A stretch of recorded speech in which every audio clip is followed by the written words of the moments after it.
Ready? I am ready. Okay. So, hello, everyone. My name is Tara Jackson. I'm the training and outreach coordinator for the Georgia Council for Recovery. And what that means to me is it's been over 10 years since I decided to use drugs or alcohol or had a mental health episode that I didn't have the coping skills to deal with. Today, I'm a wife and a mother and a proud member of this No Matter What recovery community that we continue to grow. And I'm grateful to be a part of this webinar today. And I'm going to just read over a few housekeeping rules for everybody. So sound like we got some questions, and I think these are what answer the questions.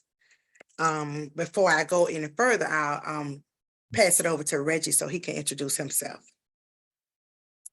Good evening, y'all. My name is Reggie Magruder. I'm the peer workforce coordinator for the Georgia Council for Recovery, but absolutely the most important thing in my life is that I am a person in long-term recovery.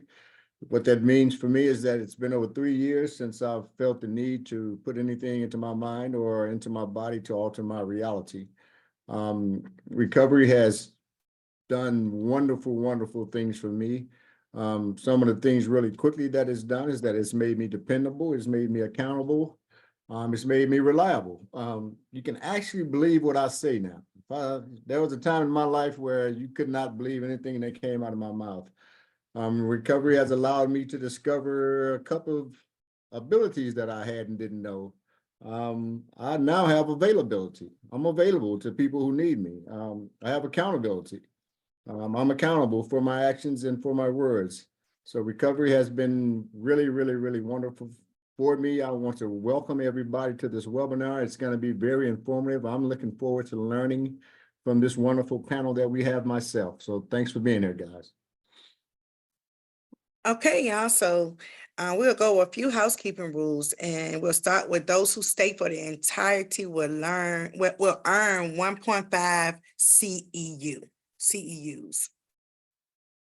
When submitting the CEUs, keep up with the monthly topic and the panelists. You will receive a certificate for this training no later than the end of next week from Alvin Cotton.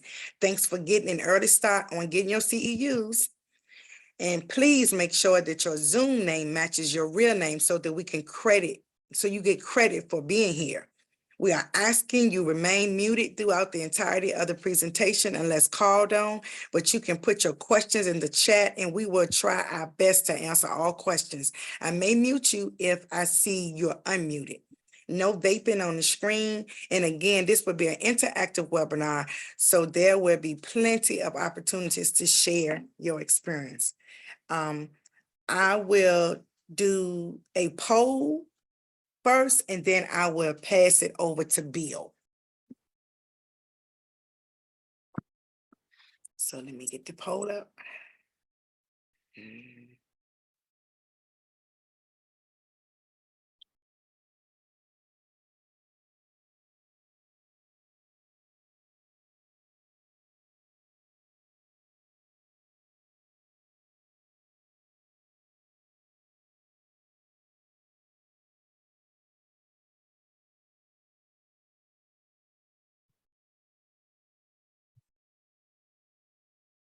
Okay.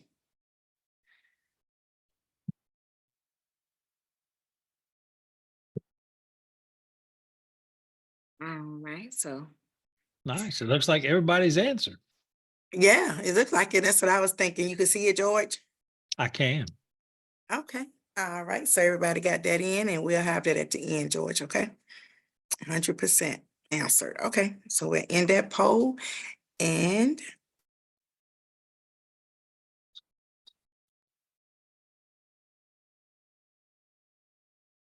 now pass it over to Bill. Thank you, Tara.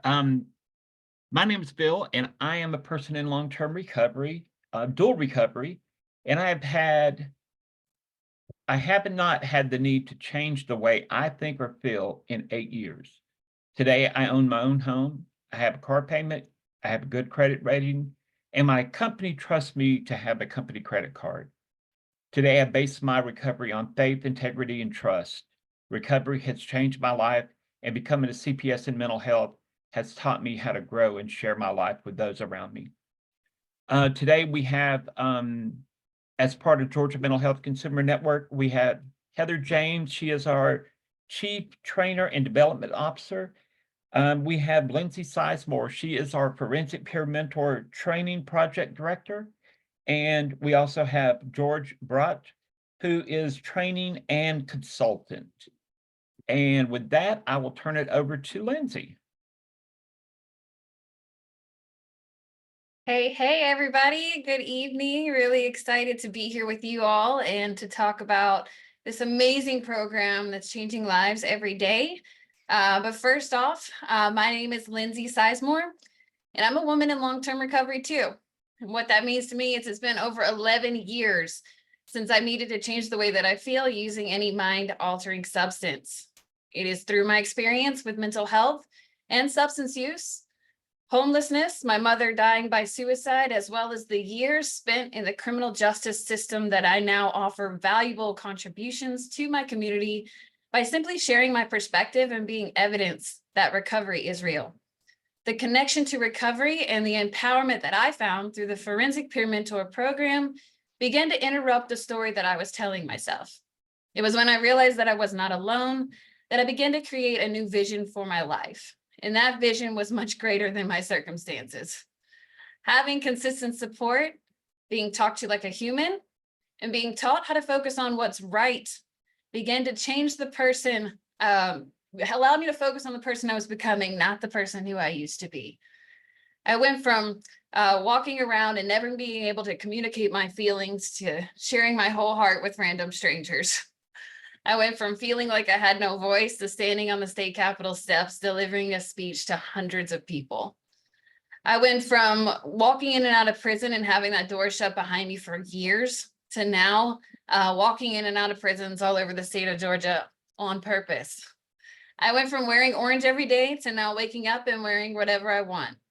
I went from walking around in circles in a cell, having no idea where I would, what I would do in life, to now running ultra marathons all over the world. I went from running from the same police officers in the same system that I now sit at the same exact tables with, and we work together for positive change. I went from being considered a threat to my community to now having state and federal departments, as well as some of the largest recovery community organizations on my team, and we work together to expand peer support throughout the criminal justice system. It is recovery that fed my heart hope and compassion, and the internal freedom that I experience every day has made everything worth the fight. Today, recovery is the expectation. It is possible. I look at it in the face every single day. Thank you. And with that, I'm going to pass this over to Laji Ruffin. My name is Logic Ruffin. I work for the Department of Behavior Health and Development and Disability as a forensic peer mentor training liaison. But before then, I was an individual not really understanding what was mental health or substance use. It was that not, them words were not used in my community. You was crazy or you was a junkie. But within the criminal justice system, it landed me with a life sentence. And I did 23 years within the prison system. But before I enter out, it was individuals like myself that really helped me really understand, to help me find a voice to who I am, to really just really give a name to what was going on with me. You know, it wasn't substance use disorder, mental health, but these are individuals that wore the same stripes and ate the same, what we used to call pockets and sodas and Bombays that we drank together. And we really honed in within one another to help one another. And after doing 23 years and coming out the system, created my own Braille company where I learned how to produce books for the blind, helping them. But wanted to take it a step further because as individuals that I left behind, I made a promise that I was going to come back and becoming a forensic. Lindsay, you went mute on us. Yeah, you're kind of cutting in and out. Oh, can you hear me now? Yeah. Oh, okay. So, so help navigating through the system that help individuals that I once helped, to help individuals walk out them gates. That was the most beautiful thing, when the same gates that I walked out of, that I walked the individual out. But now I help create change within a system that assisted, right? when you were thinking about the criminal justice system that was just designed to really hurt. But here it is that I'm coming into the same very system to offer help and encouragement. And that's what Forensic Peer Mentor is about. That's what the love is about. That's what the support is about. And that's what I'm about. Thank you. Nice. Well, hey, everybody. I'm George Broad. I am a licensed professional counselor and a certified professional counselor supervisor. And as I like to say, hopefully you won't hold that against me. But I'm also a person in long-term recovery. And 32 years ago, a group of people came to me and said, "You're pretty good at what you do, but we think you can be better." And that group was not unlike the folks that we've got gathered here. And it was about their support and their encouragement that allowed me to make some changes in my life. And I stopped using alcohol and all illicit drugs. And my personal life and my career took off on a trajectory that even I didn't expect. And it has exceeded all expectations in that regard. So I had a 27-year career with the Georgia State Board of Pardons and Paroles. The last part of that actually was with the Governor's Office of Transition Support and Reentry. I try to put that on a business card. And then the last couple of years was with the Department of Community Supervision. And one of the things that I did while at DCS was assisted in creating what I call the PROD training. And that's about promoting offense resilience and desistance. And that became a training that I think is still going on. And part of it involves having officers wear body cameras and record their interactions with their supervisees, and then get feedback on how well they're using the tools that are taught during the training. Well, so at some point, as a counselor, as a therapist, I really kind of made a shift and wanted to get in the boat and go downstream and find out what's available for people who are in their 3rd, 10th, 15th, 20th year of recovery. And we've got all these resources for folks who aren't yet in recovery or who are new to recovery. But what I discovered was there wasn't much downstream. And so that's what led me to get together with Neil Campbell, and we created the CARES Academy. And then that really was en route to getting together with Lindsay and others at the Mental Health Consumer Network to develop the Forensic Peer Mentor training, which to me is what's closest to my heart, because there are still such a stigma and discrimination that's faced by people coming out of the Crossroads system. And this is a way of addressing that. So without further ado, I believe you have heard from both of my co-facilitators. But I paid my time, and I knew life is gonna be mine.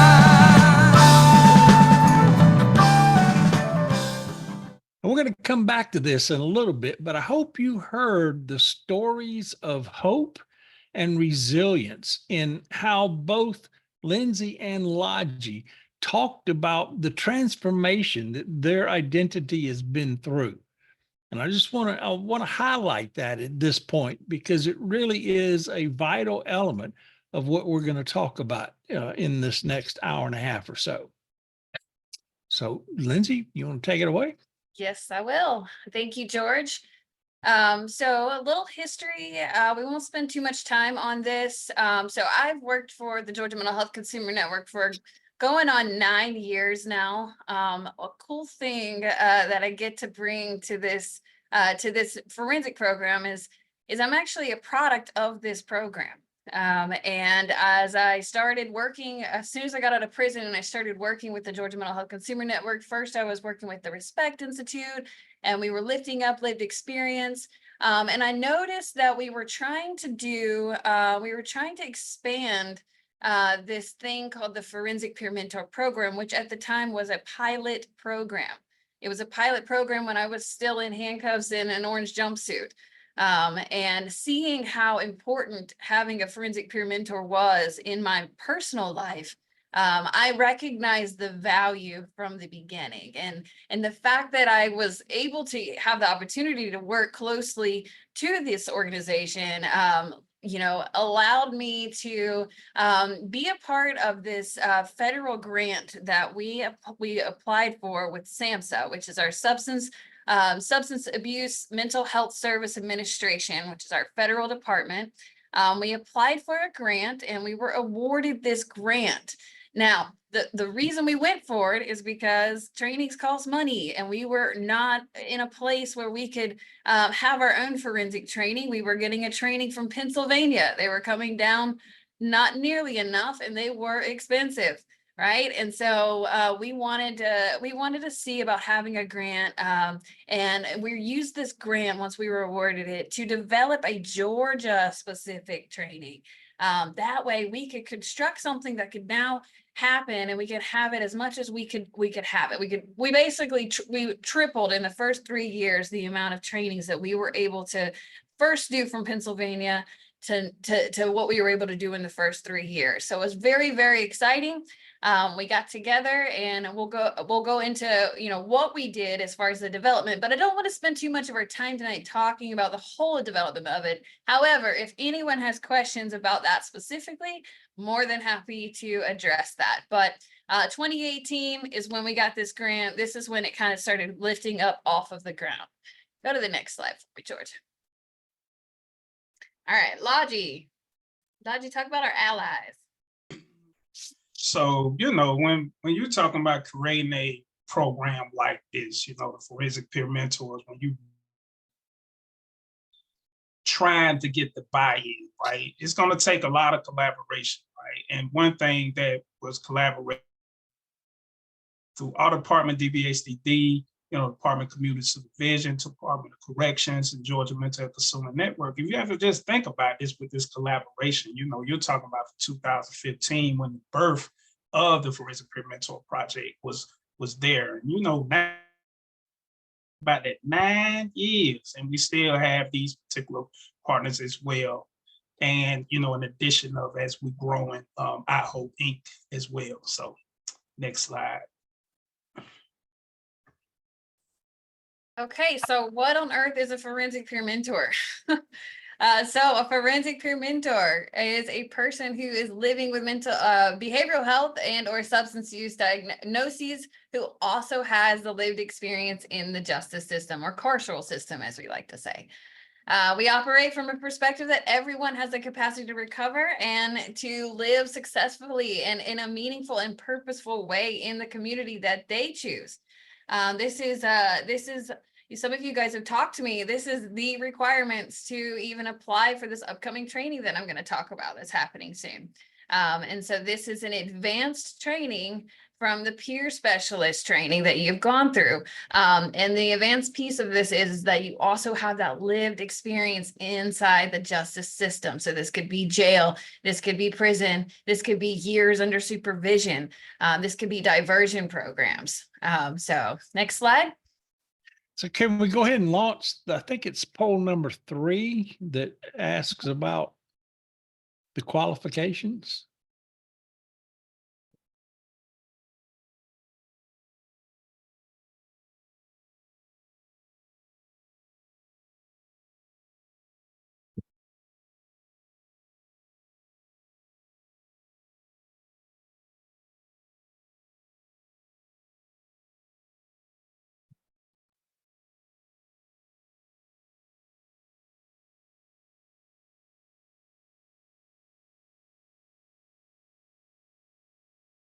Well, we'll come back to that in just a moment.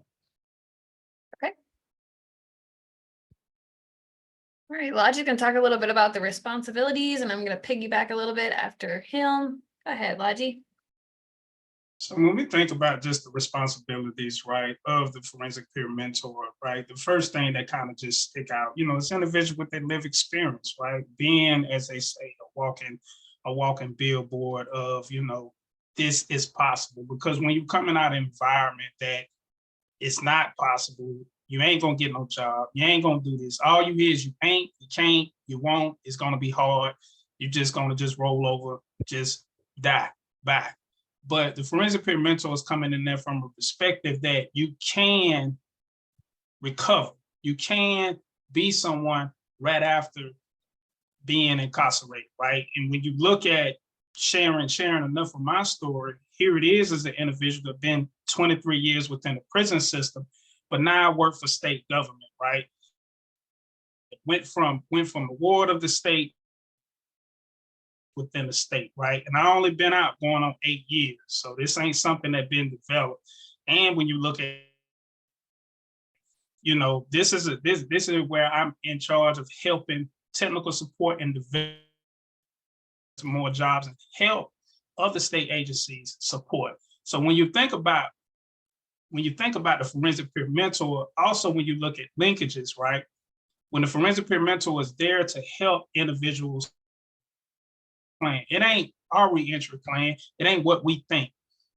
It's the individual supporting them in that transitional period. And then the forensic peer mentor is just there to help aid and assist, identifying linkages, not telling the individual this is where you're going, right? And one of the most key thing is about community integration, right? It's about individuals coming from prison or coming from the criminal justice system and transitioning back. So we hear the term return a citizen, you're return a citizen, but then you just gonna be a citizen. When you just gonna be who I am. I don't go to the end of my driveway, right? And when I meet my neighbor and I shake my neighbor's hand, I don't say, hey, I'm Lodgy and I spent 23 years in prison. No, hey, my name is Lodgy, how you doing, right? Because this is where the thing about it, when we come out of incarceration, it look like we got prison stamped on top of our forehead. But the thing about the forensic peer mentor is it just to help the individual reiterate a great fact. And then on top of that, and I will close with this, is about helping them stay on the path, stay true to the document that they had within the prison system or coming out of the criminal justice system that's holding them accountable. They ain't our plan. Because see, this is the thing. When you write some or you have a document you hold true to, it's like a contract with yourself, right? And the forensic peer mentor is there to help celebrate you within that contract of all your accomplishments, even down to even if you quit smoking for one day, or you finally got in touch with your parent, or your child allowed you to come hug them or say, hey, dad or mom, right? We there to celebrate that. It ain't nothing too big or too small. I know at times we want to hit the home run. Hey, you working, you got the job. But at times, individuals want to say, hey, I am seen as an uncle. I am seen as a mother. I am seen as an auntie, right? And nobody's not scared of it, right? This is where the forensic peer mentor is there to walk with the individual to help celebrate them that and continue to help them operate within that. And I also want to say a little bit about this role model piece. You know, I know for me, it was about connecting with people that had what I wanted. And honestly, I had very little role models in my life. But when you look at the larger vision here, there are so many people that are their parents are all incarcerated. They're getting raised by their neighbors.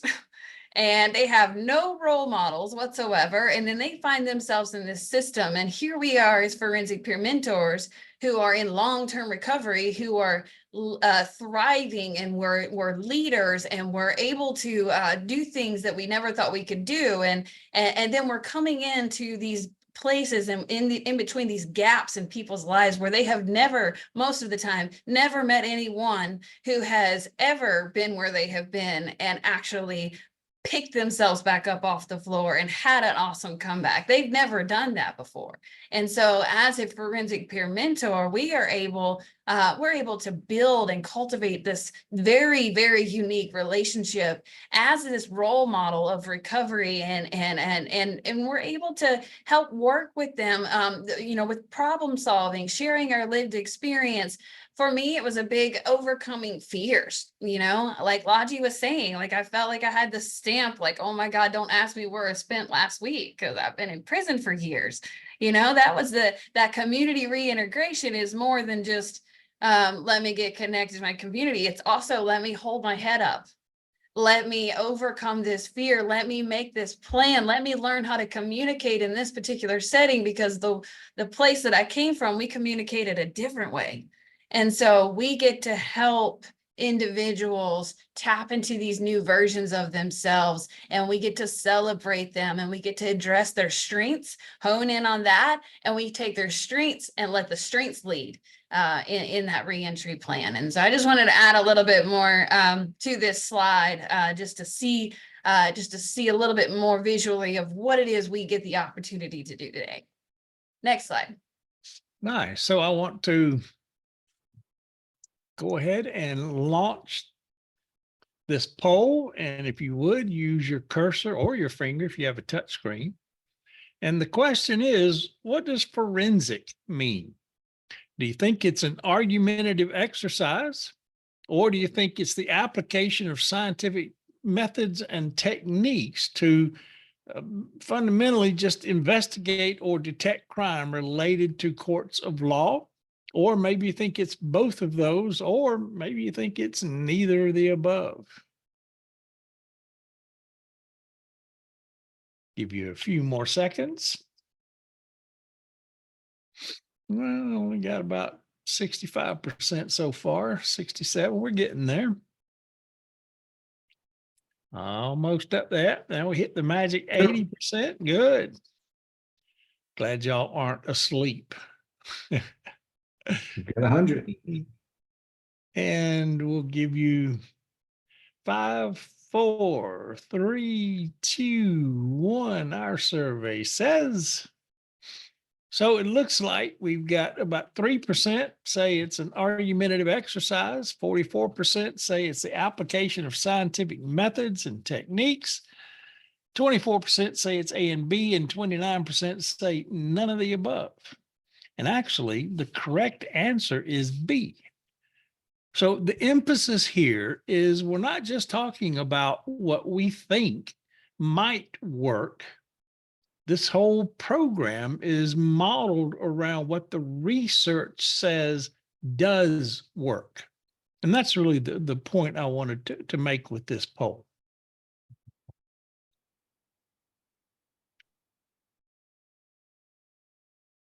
All right. So I mentioned that grant that we received back in 2018. So the first real year of this, okay, was planning the curriculum. What was the training gonna be like? And so the best way that we were able to really sit down and figure this out was by we had 6 listening sessions in all of our service regions. So for the Department of Behavioral Health and Development and Disabilities, we have 6 service regions. So we decided to host a listening session in each one of them. We did 1 listening session a month. We invited every justice-involved citizen that we could think of. I looked at it like I was throwing some sort of party, and I found a venue, and I just made a invitation, and I was inviting everyone from officers to family members. There was a couple regions where I actually even got returning citizens that were currently in transitional centers even were present. We had judges there as well, you guys. There was so many different types of people there, and we used an appreciative inquiry approach during this listening session where we asked, what's working here? Who are our recovery champions? We also asked, where are there room for improvements? And we heard all kinds of things. We heard a lot of the same things. Obviously, housing and employment are huge barriers that we face as returning citizens. But we also talked about how there's a lot of great programs out here, and how can we communicate across systems so that we can be more effective, right? We heard from the champions that were in that community, and different communities have more resources in certain ways than other communities, right? Programs like the Georgia Justice Project, which is statewide. We lifted up programs like this where we're helping people who have any sort of criminal record look into it and see if there's a way for us to clean this up. How do we get our rights back? actually updated information we talked about. It was amazing. We talked about community service boards. We talked about the collaboration that we have with community supervision. We heard from pretty much over 300 participants across the state of Georgia. And we sat down, we took all that data, and we started to develop what we now have as our forensic peer mentor program. Next slide.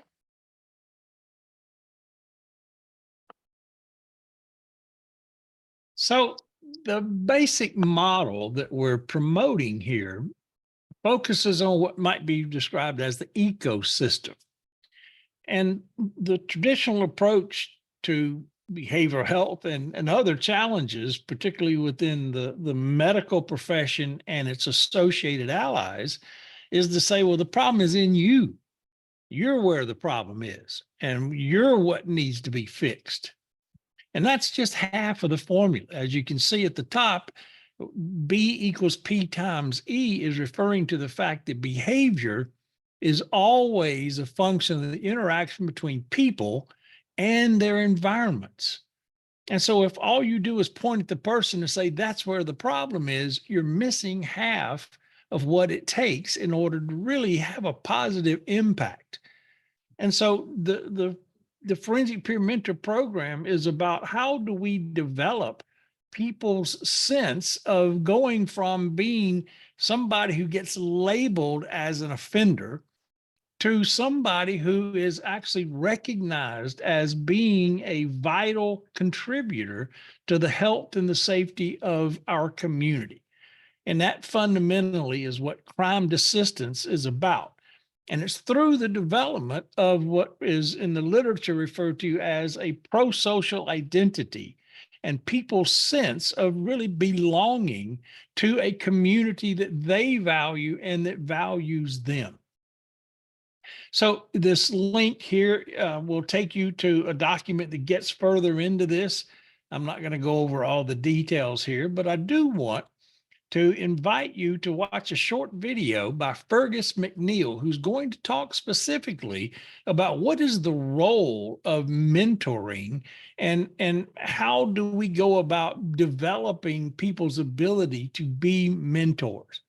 Now, he's not from here, so you might want to pay real good attention because his language is a little different than ours, but I think you'll appreciate this. What role can mentoring play in desistance from crime?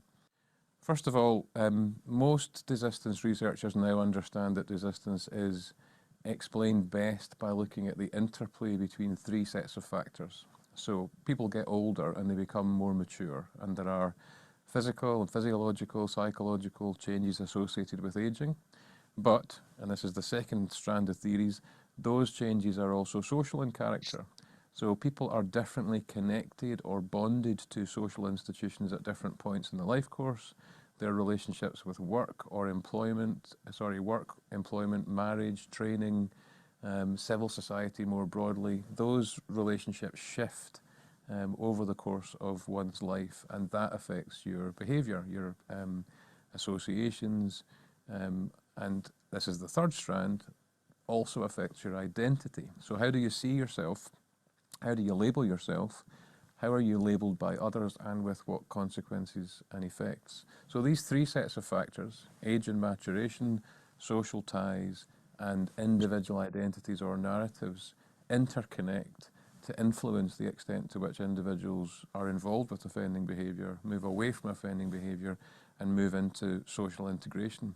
So when I think about desistance now, I think about it in three main ways. In the literature, people talk about primary and secondary desistance. So primary desistance is behavioural. Secondary desistance is about labelling an identity, so to be seen as an offender, to be seen as a desister. And the third strand for me is about belonging. I might call this tertiary desistance. So to whom am I affiliated? What set of social relationships matters most to me? How does that interconnect with and influence and affect my sense of identity and my behaviour? And so if you apply all of that to mentoring briefly, you can see that in a good and a positive mentoring relationship, and think about this outside the context of criminal justice or even outside the context of formal mentoring. Think about the way that any of us might have been mentored by parents, by peers, by extended family members, by social associations, by people involved with youth organizations over the course of our life. These mentors and role models have the capacity to influence our behavior, but also in a perhaps deeper way to shape our sense of who we are and who we want to become. So in one desistance theory, one of the key aspects of desistance is about being able to identify a replacement self. In other words, a way of being you, which is authentic and true to your life experience, but doesn't involve offending anymore.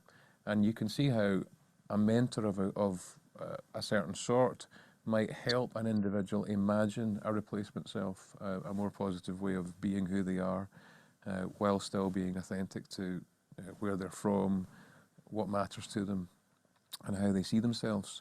So you can see that mentoring could influence behavior through affecting the way that we construct our identities, but you can also see that mentoring might affect our sense of belonging. So back to my tertiary desistance, mentoring can affect our social networks, our social relationships, our sense of being socially supported.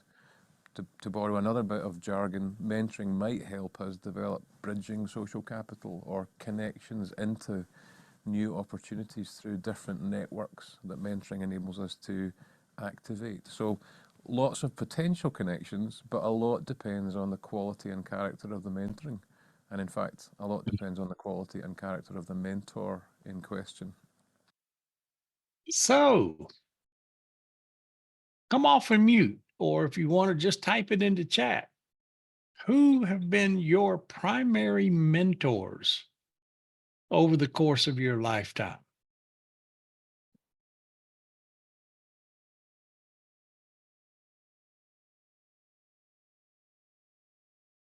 Nobody's had any mentors.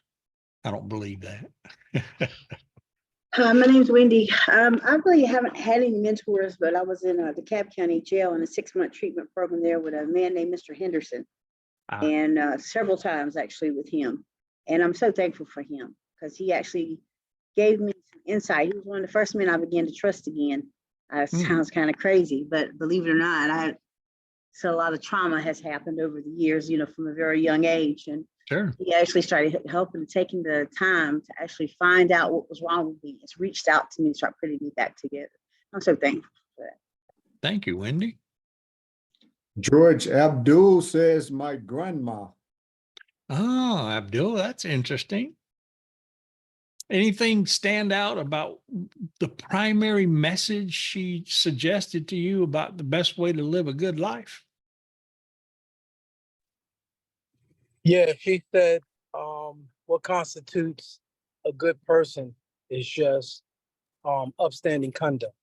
Ah, So yeah, she spoke a lot about behavior. sure.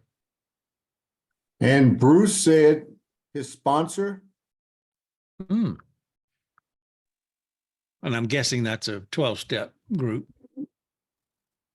of some kind or mutual support group. Carlos says, my pastor and family. Hmm. Robert Moore, my grandparents mainly. Allie says teachers. Ah, Michael Rivera, parents and the church. nice. I have one you probably know. What? Lydia Goodson. Ah, of course. And She so, she taught me how to be a good leader. very cool. Eric says, my brother who is in recovery, my sisters and my peer support counselor. Perfect. Brandon, my mom, my sponsor, my counselor, my minister. That's a lot of mentors. Good stuff. Yeah, it is. Well, so this is, I mean, it's kind of natural. We have this built-in nervous system that specifically looks for who in our environment helps us feel safe. And then beyond that, helps us have the sense of belonging that creates a positive self-image. And that's really what mentoring is all about. It's less about solving people's problems than it is about having them get the sense that I understand you.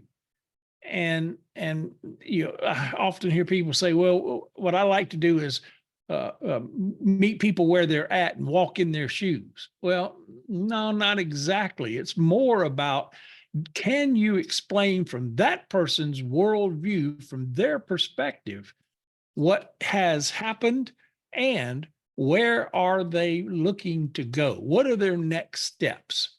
And how can I support that individual in achieving those steps? So just real quickly, What role can mentoring sorry. play in desistance mentor in question? So the real value of desistance theory comes down to 3 sets of desistance factors. One, of course, is physical. As people get older, we tend to break the law less. And then there's the social connections. And so it's about building a network of pro-social supports who hopefully replace some of those antisocial reports that or networks that might have been something that we grew up needing and relying upon. But then it becomes relevant in terms of how do I continue to support my progressive wellness and my sense of being valued to the community. And that's directly related to who we hanging out with, who we having fun with. And by the way, while I'm mentioning that, if your life is so consumed with doing peer support, you're missing it. Because it ain't about being at work 24/7, 365. It's about what are you doing to have fun on a regular and periodic basis. And that's where those social networks really become relevant. And then the third set of desistance factors, as you heard Fergus McNeil talk about, is how you see or label yourself and how do others see you and label you and with what consequences.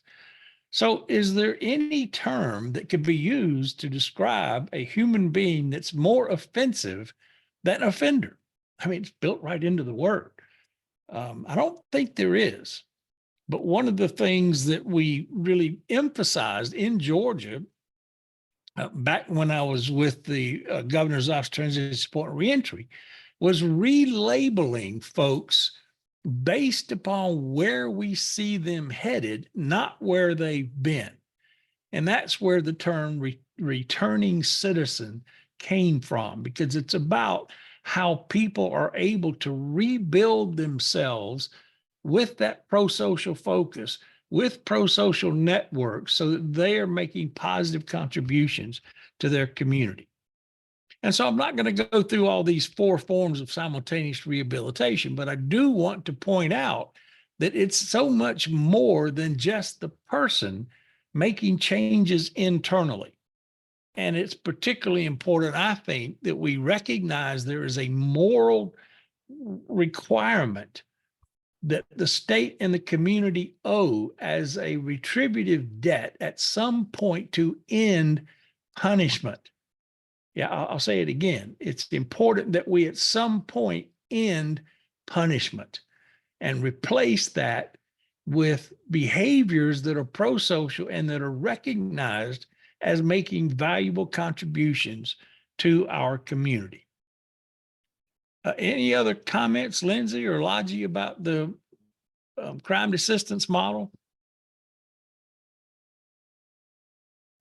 Yeah, I just think that it's just really important that we understand the responsibility that we have to celebrate and how big of a thing that really is in someone's life. When we are tasked with celebrating every little thing, it doesn't have to be some enormous milestone. We are able to help that person really get that sense of belonging again. And we're just, and frankly, not doing enough of that. We can never do enough of that, right? And so that's really where that power of those elevator speeches that all of us forensic peer mentors, we put together, because those elevator speeches, what Laji and what George and I did at the beginning, that is how we identify ourselves today. This is where we were, and we use that as our greatest strength. One of the things that I shared in mine is I went from being considered a threat to my community. Yeah, threat, me, you know? Yeah, I went from being considered a threat to my community to now having state and federal departments on my team, and we're expanding peer support throughout the criminal justice system. Like I identify with that today because that is who I am, and that's how I celebrate myself. But it wasn't until someone else celebrated me and planted these seeds and gave me these resources and helped me change that identity before I could really say those things, right? And so in a minute, after we get through these slides, we have a couple other examples of those elevator speeches as well. I wish I could hang out and talk to you guys for hours, because as we're on here, George, I am thinking of all the things that I want to share with everyone. But that's all I have on crime desistance. Laji, do you want to say anything on this slide?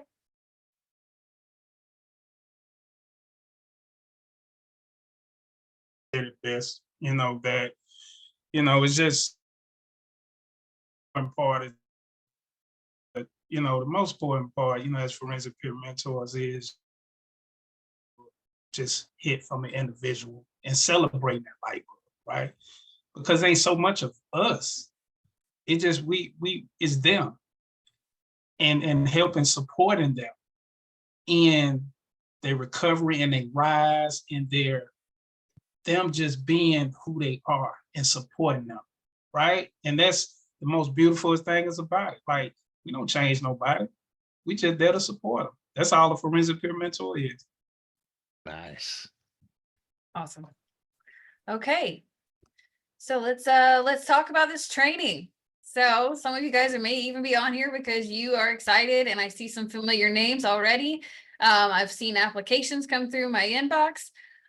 We have a 5-day, 9 to 5, 40-hour training where we get to focus on building up and giving knowledge and training peer specialists that have the lived experience in the justice system to go back into all these different justice settings that we have worked so hard over the years to finally get into.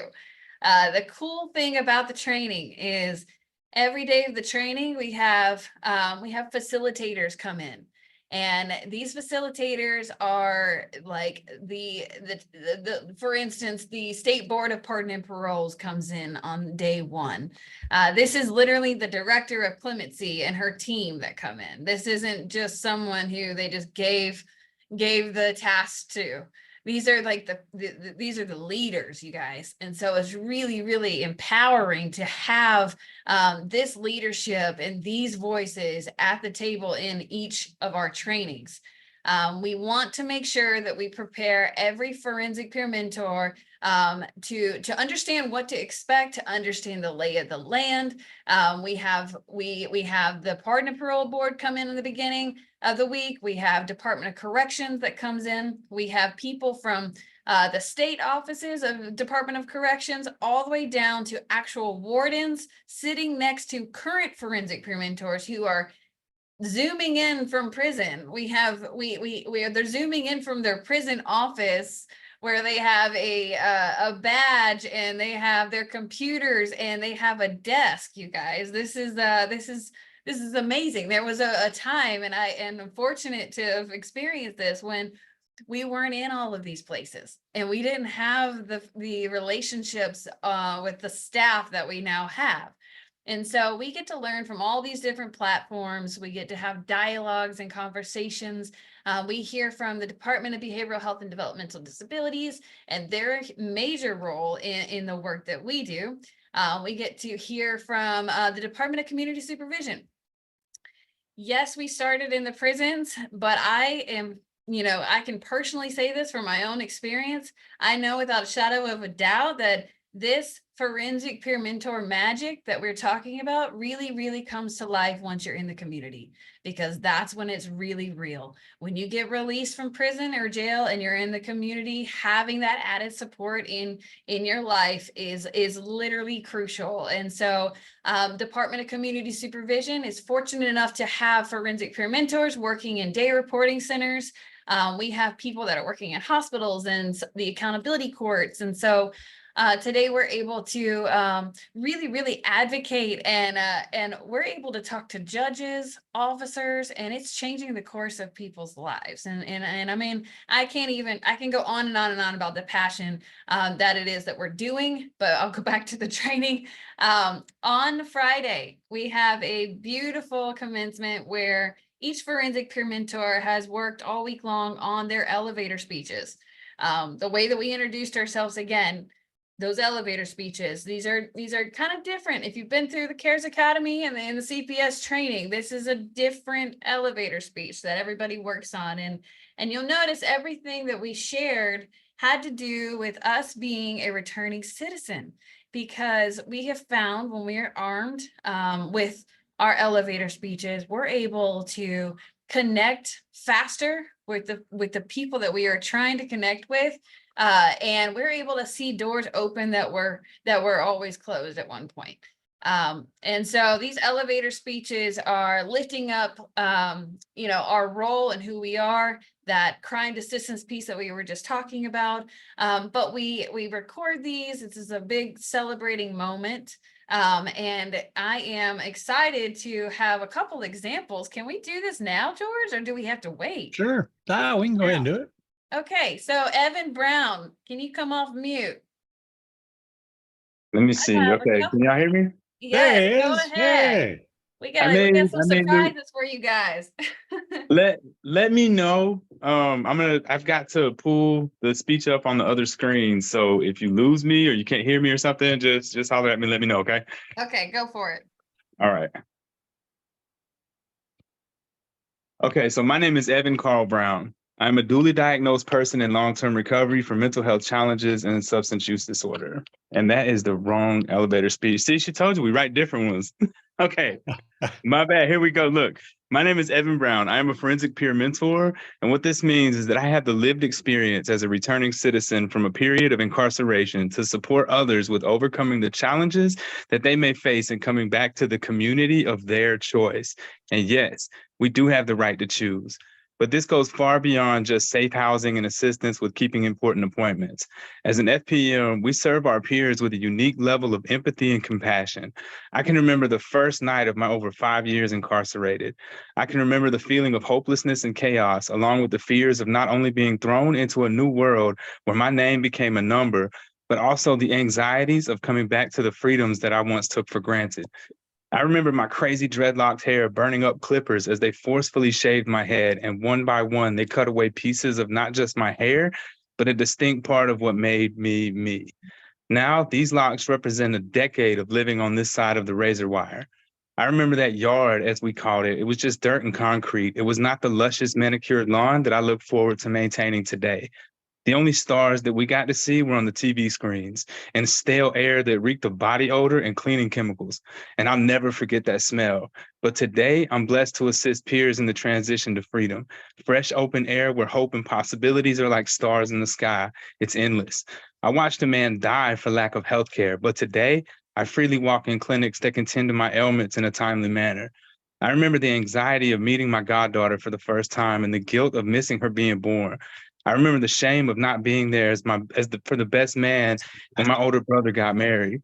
The stories of Evan's just out of town for a while that they used to tell my nephews, the ones that I'd never met, just in hopes that they wouldn't believe their uncle to be some criminal like the bad guys that they watch on the movies.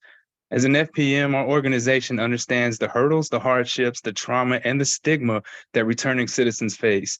We walk alongside them, doing with but not for them, and operate using strength-based, person-first language to empower them with scientifically proven methods and equip them with the tools necessary to remove the blemish from their records and reestablish themselves as active, functioning, productive, and respected people in that community that they chose. Nice. Thank you, Evan, for that. Thank you. You guys see the power of painting a picture of what it was like. It is truly transformational. Like everything that we've overcome, and we get to deliver this to someone, and we get to touch their hearts with our stories. We have one more to share. Christina, if you want to come off mute, you can take it away. You guys really listen to these beautiful visuals that these people or both of these people are painting right here. Christina? Can you guys hear me? Yep. We can. Okay. Hey, everyone. My name is Christina Benton, and I'm a forensic peer mentor.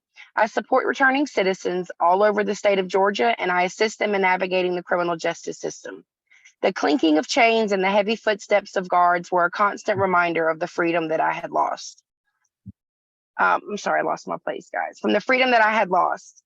I went from spending the holidays in a cell, hearing the laughter and feeling the warmth of my family and friends. At one time, I sat across the table from people in positions of power, the Department of Family and Children's Services, and having them make decisions on behalf of the custody of my children, to being a guest speaker at the Partnership Parenting Convention and sharing my lived experience with hundreds of foster parents.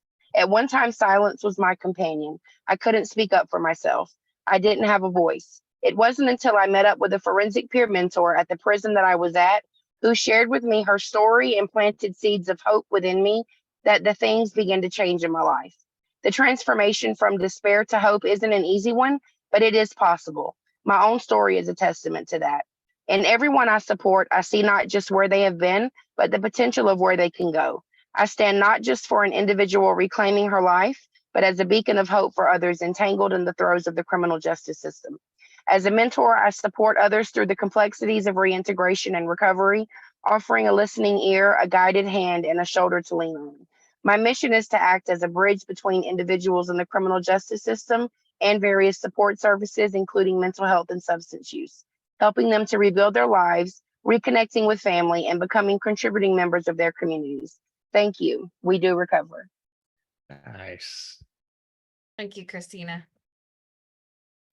Okay, so as of right now, we have 270 certified forensic peer mentors in the state of Georgia. And so these are just a few examples. And just if you can imagine with me, like, you know, the power of 270 elevator speeches just doing their thing all over the state of Georgia. I mean, this is huge. And so I just wanted to lift that piece up a little bit, because this is what's helping us get in the door. This is what's giving hope to so many people. The system can't ignore, you know, any longer, you know, the what it is we are able to bring to the table. And so I'm just really excited, and I'm so excited that I'm going to talk about the application that is currently live on the Georgia Mental Health Consumer Network website. George is going to put that slide up there. I know that there are people on here who have applied. So we've talked about the requirements. So you have to be a active Georgia certified peer specialist of mental health or addictive disease. Once you have that credential, if you have the lived experience, personal lived experience, it can't be your husband or your kid that's been incarcerated, even though that is valuable, right? It has to be you. It has to be personal lived experience, right? And so if you have those two requirements, you're able to go ahead and apply. This is an application process that I want to talk about. So we are tasked with training 14 people in each cohort. Okay, this is an online training. Some people have to apply multiple times. And so I'm going to give you a few helpful hints here. Take your time on this application. If you give me a sentence answer or a one-word answer and you have all of these other people who are applying and they're giving me paragraphs, it's just, you know, it is what it is. Put your heart into these applications. Don't rush through it. Don't be driving down the highway and using your cell phone. I see all sorts of applications. So I'm just trying to help encourage you to understand everybody that's applying, they're all peer specialists. So they all know what peer support means by that point, right? So that it's a little bit more of a competitive process. However, if you can apply, and you'll get notified if you're accepted in this next application. The deadline is March 14th at 5 p.m. By sometime between March 16th and March 18th, you will know if you've been accepted into the class. You will be given enough notice to where you have at least 2 weeks to get off of work. And then the training itself will be April 1st through the 5th. Okay, and this is an online Zoom training. And so please apply. If anybody has questions about that, we can definitely answer those here at the end, okay? All right. Baji. So I newscaster, I love the camera, y'all. You know what I'm saying? So you do with your forensic peer mentor certification.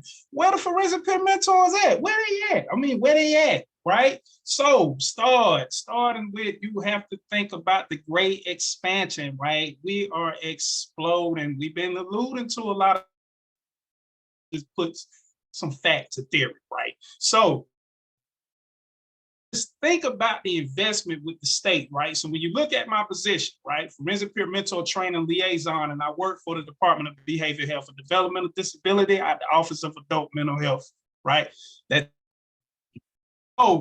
When you have to think about that, right? That here it is that I'm not only within my position is I help advocate for forensic peer mentors, right?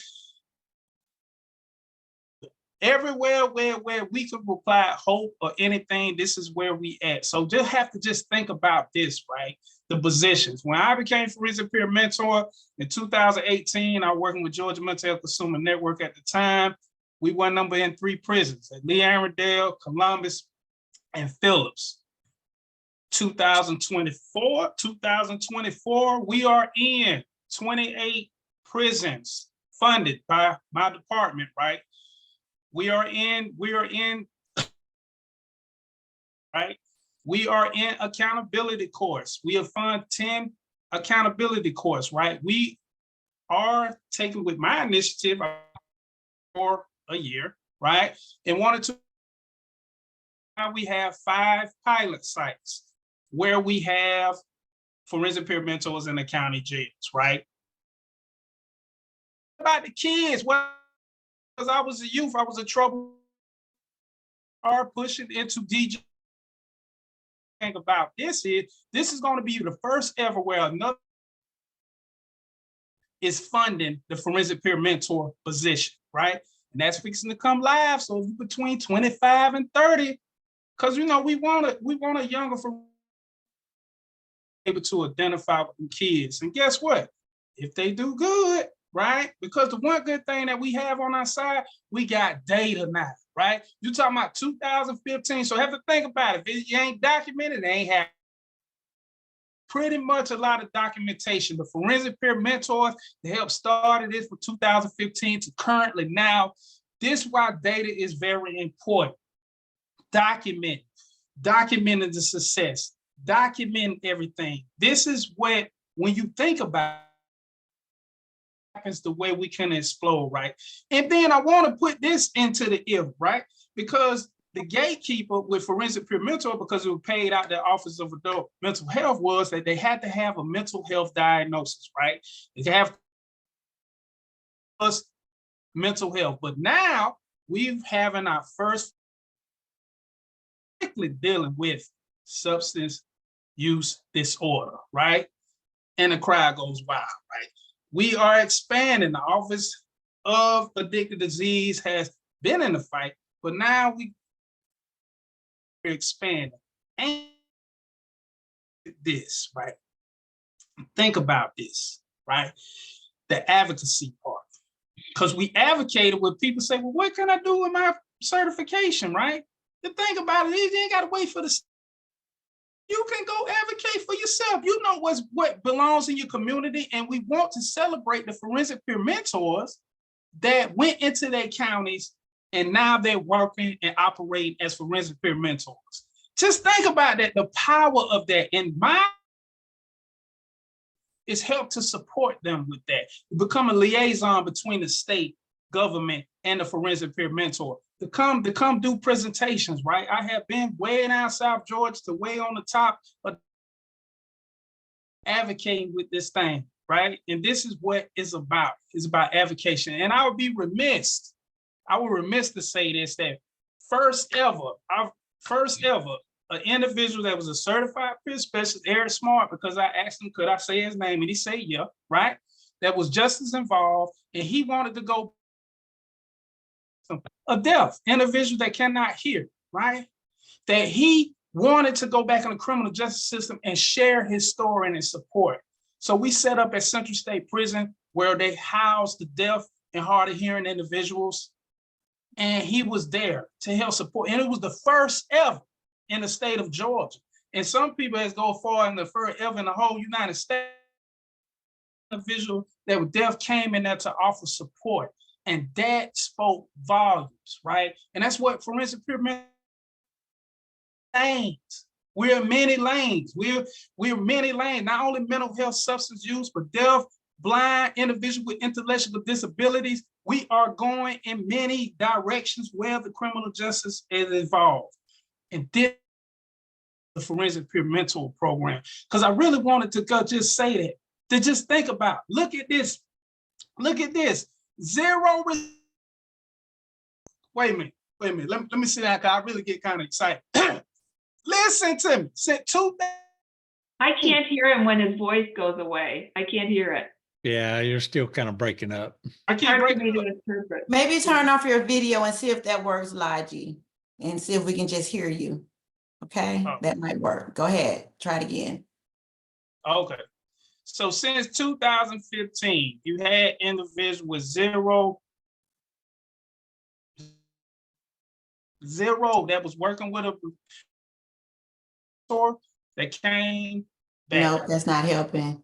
That's not helping. No, it's probably your connection, the connection. I'm sorry, guys. Oh, it's no problem. That probably be just an indication that I need to be quiet for now.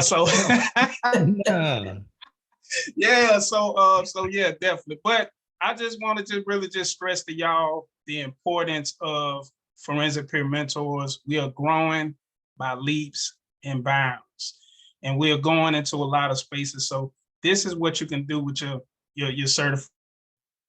I do with my certification. It's just a power where you can give power to individuals who feel like they don't have power. And that's why we say, and I say this in our close, we don't change nobody. We're not here to change nobody. We're here to be encouragers and help individuals, support them and to empower them. Just a mirror to say the power lies with you. I'm just happy just to be part of the ride. So just think about that. And I'll close with it. Thank you. Thank you so much, Logic. We heard every single word of that. That was beautiful. Yeah. Okay, so 5,739 returning citizens. And this is probably a little bit more, honestly, because we get the data in and it's been a few months more. So that's how many lives that we have been, able to impact with this kind of hope and support. That's a lot of people's lives, and there's a lot of families that are connected to all of those almost 6,000 people's lives. And I just think about all the generational cycles and all of the hope and all of the judgment going out the window and all of the resilience that's taking place in the families' lives too. Things that we keep up with as we're working with returning citizens, how many peers are in the community that have forensic peer mentors? How many returning citizens are getting employed? How many are receiving certain benefits? How many are currently getting mental health and healthcare services? Obviously, housing is really important. So we're tracking how many people have safe housing, how many, incidences of homelessness or shelters that are taking place. We are even tracking, highlights that are happening, in individuals, certain highlights, challenges that are being looked at and overcome. And so we're studying these things every single year, and just the impact that a forensic peer mentor is having.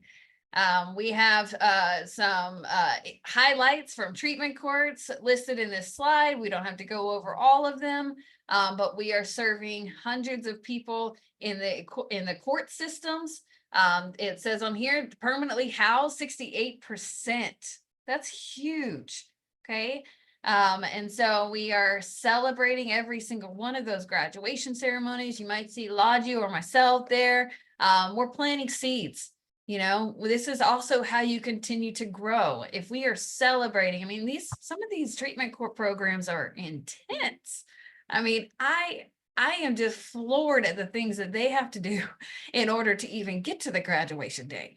And so these are the type of examples of how we need to be celebrating and saying, hey, you have an amazing story. You're an incredible leader. And just looking at all the things that you've done, you know what? You might want to consider being a forensic peer mentor one day. You don't have to, but this is an awesome program. And I think you can make quite a difference. Another thing that the Department of Behavioral Health and Developmental Disabilities is working on is that family piece. Getting connected back to the family. There's a curriculum that they are doing where it helps you connect your forensic peer mentor, helps the returning citizen get reconnected back into the family. They work on different things like communication, and they rebuild trust, and they are able, by the time the person gets released into the community, they have a little bit more of a foundation. People that we're working with, they could have 5, 10, 20 something years incarcerated of their life. And so a lot has changed. Some people don't have any family, right? But some people, do. And so getting connected is just truly, truly important. It says in 2015, we don't have to go through that. Some of the stakeholders in the free program are very similar to the stakeholders in the forensic peer mentor program. So we can't do anything that we do without these allies that you see on the screen. Next slide. So they have a 12-week curriculum. They talk about, setting boundaries. I know there's so many different, that one jumped off the screen at me because that one is so huge. We're going to have to set those boundaries in place, just because their family may not be that's a good thing, in all areas, right? We might need to set some boundaries. We might need to learn how to effectively communicate, or how are we going to manage this stressful topic or conversation. And then, there's a reentry and goal setting part too. So when the person gets released from prison and they're connected to their support person, both are aware of the plan. Both are aware of how to communicate. And so it turns into this beautiful thing that we're able to track, and then we're able to help that healing piece for families as well. Go ahead, George. Well, Lodgy, you want to add anything about the free program? Well, one of the good things is that we have a forensic peer mentor family support specialist to actually support the family. One of the things about the free program is that the individuals actually go is set with 2 parts, which the first part, the individual that's in the prison system, they go through the 13 weeks, right? And then the family goes through the same curriculum. And then the second half is the family, the support person, and we have a therapist that's in there that will actually be the therapist just in the background, just in case some issues come up. We had a person that daughter that was part of the program, and she got hit by a car and died in the middle, the middle as we were doing our session. And the her sister had to step up. So you just had to imagine that we had to be there for that particular family. And that's just the most important part about the free program, that it helps start conversations, hard conversations, create safe places for families and individuals. Like mom might be mad because she been taking care of her son children, had a 5-bedroom apartment, but had the kids, had to pay for his lawyer fee, and she's in a 1-bedroom apartment. And mom might be feeling some kind of way about that. And now he coming home, right? So this is what makes this program so helpful, that we were there to give them the tools necessary to help them, support them within that, and go. We're currently in 3 prisons now, and we are planning to expand to more after we complete these particular phase. We plan to go into the women facilities. We're real intentional in that. I am very happy to say that we have forensic peer mentors in all women facilities in the state of Georgia. And we was very intentional about that because they said women don't get the same support as men. So this is the interest that we just continue to expand it, continue to home on it and everything. Nice. So the other basis for the Forensic Peer Mentor Program, and frankly, for all peer services, is what is best described as the social model of recovery. And for those of you who've been through the CARES Academy or the Forensic Peer Mentor training for that matter, you know the difference between a medical model that basically says it's a biopsychosocial challenge that is focused on the individual, and it begins by talking about what's wrong with you, giving you a diagnosis, and then based on that diagnosis, here's the treatment, here's what's going to cure the problem, versus a social model that believes it's not about necessarily the characteristics of the individual as much as it is the quality of the social context within which the person lives. And so, as we all know, the opposite of addiction is not sobriety. The opposite of addiction is connections. And Thomasina Borkman was one of the first to recognize this. She's out in California. She's the one to propose the social model, which basically says you alone can do it, but you can't do it alone. And so a big piece of what we're really working towards as peer support service providers is helping people develop those networks of support and fundamentally work ourselves out of a job so that 5 years from now, people have their own culturally congruent support systems. And if they need us, we certainly will be there. But it's not about me being your primary support for the rest of my life and your life. That doesn't get us where we want to go. And so that's the other piece that I think is most relevant to bring up about peer recovery support services and forensic peer mentoring in particular. So we've only got, looks like about 10 more minutes, 9 more minutes actually. Any questions or comments that folks want to make about what we've heard here today?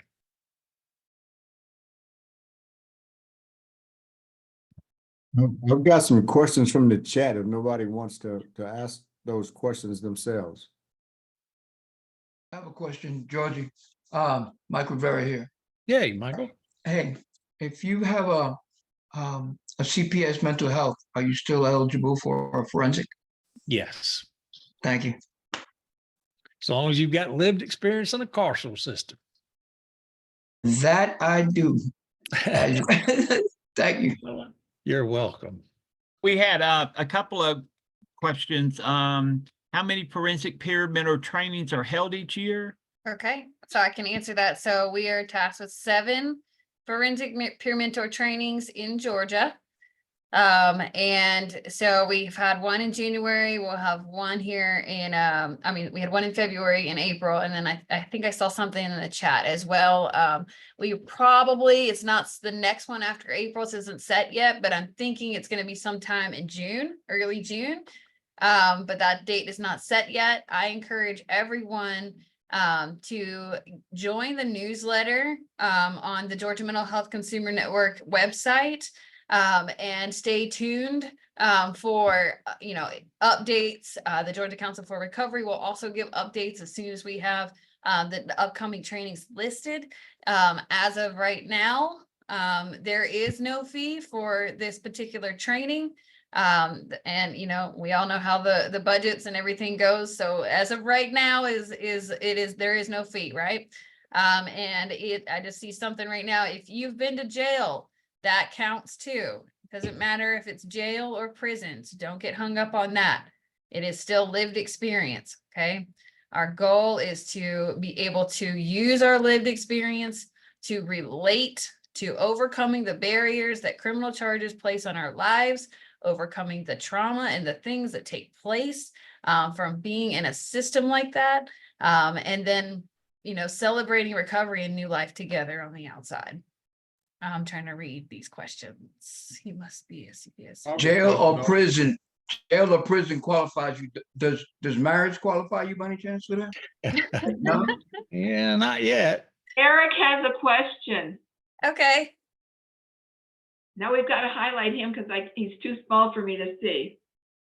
Oh. Okay.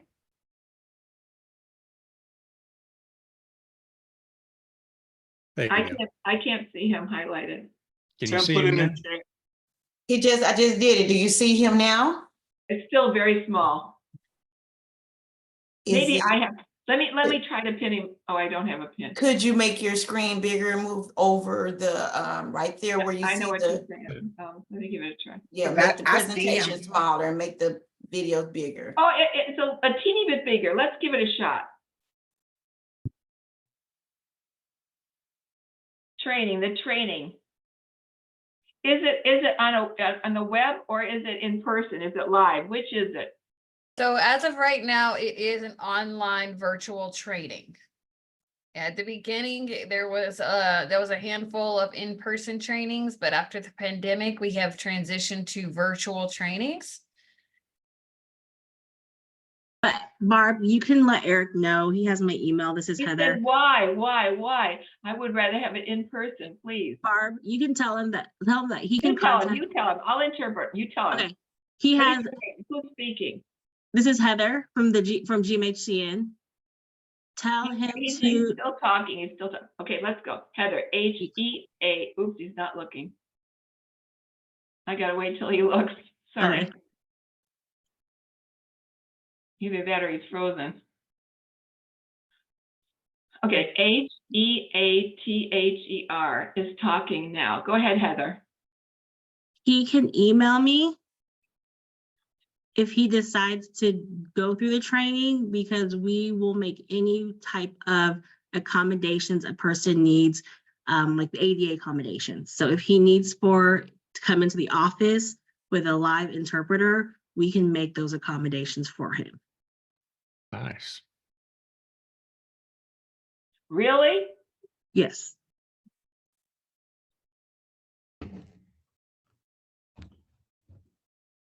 I don't think he believes you. He said, did I understand you correctly? No, I lost him. He dropped off his internet. He texted me earlier and said his internet has been shaky. So hold on, I'm gonna put him back up. Okay. All right, thank you.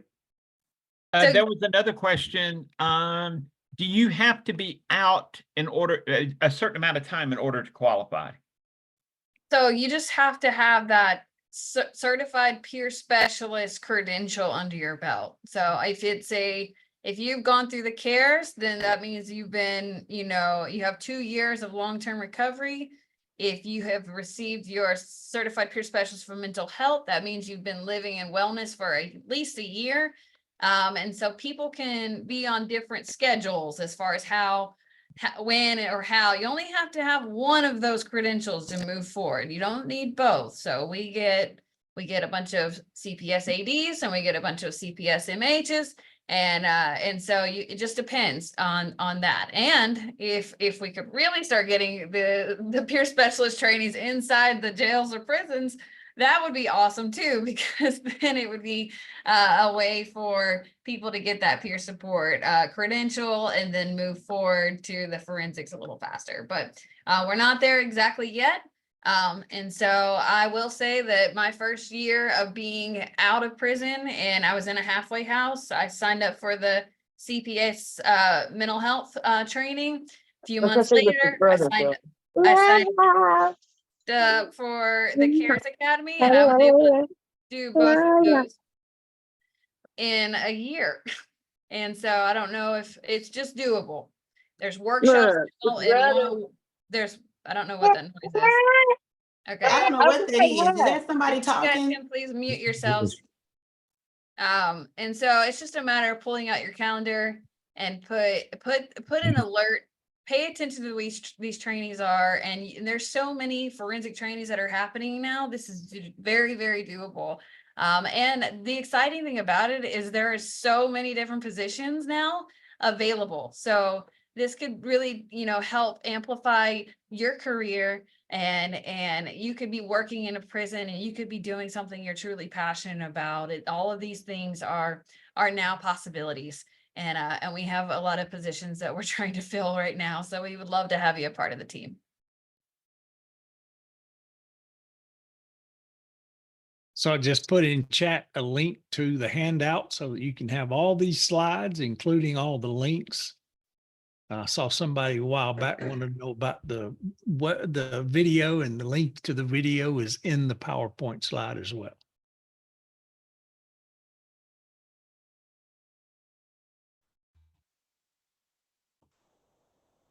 Yeah, Aaron, we're currently doing 7 forensic peer mentor trainings a year.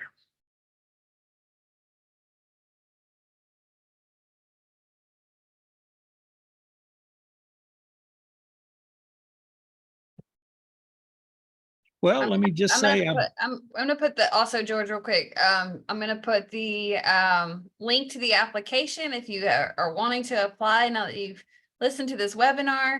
You guys can apply here. Also, if you have anyone out there, a lot of what I do is I plant these seeds. Okay, this step, then this step, then this step. Like on your social media, if you have people that you did time with, that you see leadership skills that want to do something like this, like let's help plant these seeds, and it will really help take this thing where we see it going. So you can share that link with them as well. If anything, it'll get them connected to me and I can help answer questions. Appreciate everybody's time and attention today. It's been really a lot of fun. I appreciate Laji and Lindsay, and look forward to seeing many of you, hopefully, in a future forensic peer mentor training. Yes. Thanks, everybody. I look forward to talking to you and seeing you go through the class. Bye. Thank you all. Thank you. Thank you, Lindsay. Thank you, Longie and George. Thank you, Barb. You was amazing. Thank y'all. Tara, don't forget to call me, please. Huh? I said, don't forget to call me, Tara, please. Oh, okay, Wendy, good seeing you. Good seeing you as well. Bye, Okay. everyone. Bye. Thanks, Logie.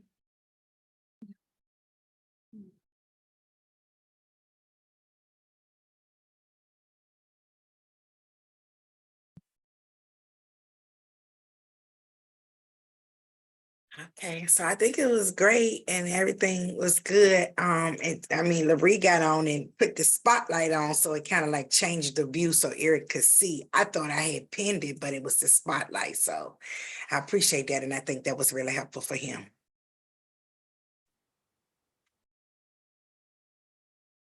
Yeah, it was pretty helpful, but we